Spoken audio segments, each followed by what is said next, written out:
Hi, it's Patrick Cranston of Cranston IT with your Bionic Business Vlog. It's my passion to help you use technology to make your business faster, stronger, better. And today I want to talk to you about user management from an IT perspective, and specifically onboarding and offboarding processes for your employees in your business. So whenever a new employee starts, there's a lot of things that need to be considered from an IT perspective. The first is, what hardware are they going to be using? A desktop, laptop, mobile device? And is that hardware going to be new or existing hardware that's being repurposed?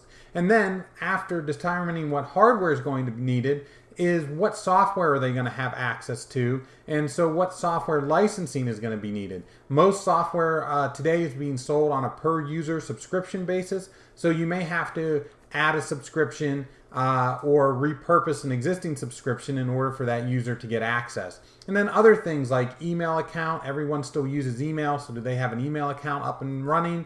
And then what access are they going to need to things like file shares, whether that's on-premise or cloud, database apps that you guys may be using, what level of access are they going to need, and really any kind of cloud service that you're also using, what access is that user going to need, and is it going to be ready for them to when they get started?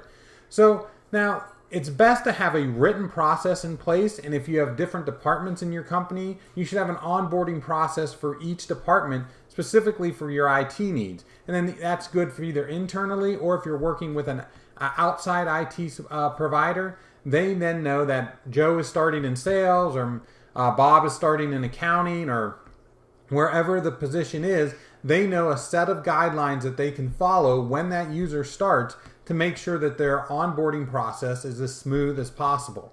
Now, regardless of whether you have an onboarding process in place or not, typically the user gets what they need, because once they get started, they say, oh yeah, he needs an email account, or yes, he needs access to this service. And it might be a bit piecemeal and inefficient way to get things started, but eventually they get up and running and they get the access they need.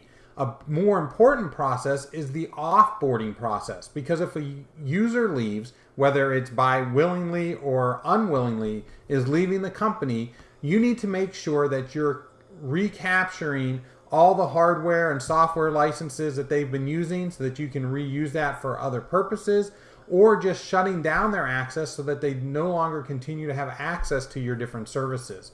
And in today's day and age, with everything being internet connected and lots of cloud-based services being used, this is even more important, because you can take back someone's computer, or if they're just using the desktop at the office, they're no longer coming into the office, so they don't have direct access to the hardware anymore, but they could still access anything that's cloud-based. So whether that be email, file sharing, once again, your business software that you're running that's cloud-based, all these services are still accessible to the user until their access is specifically turned off. And without an offboarding process, there's a very good chance that that's going to be missed. And so you could have someone that's left the company and they can still get access to all the critical business data, which obviously for security and peace of mind is just not a good situation. So when we're working with our customers, we work with them to make sure we have good onboarding and offboarding procedures in place, and these are written procedures,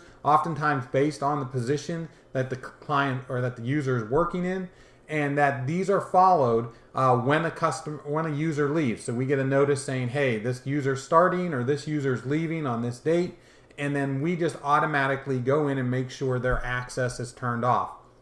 And so it's very important that you have this documentation in place and that you're routinely reviewing this documentation.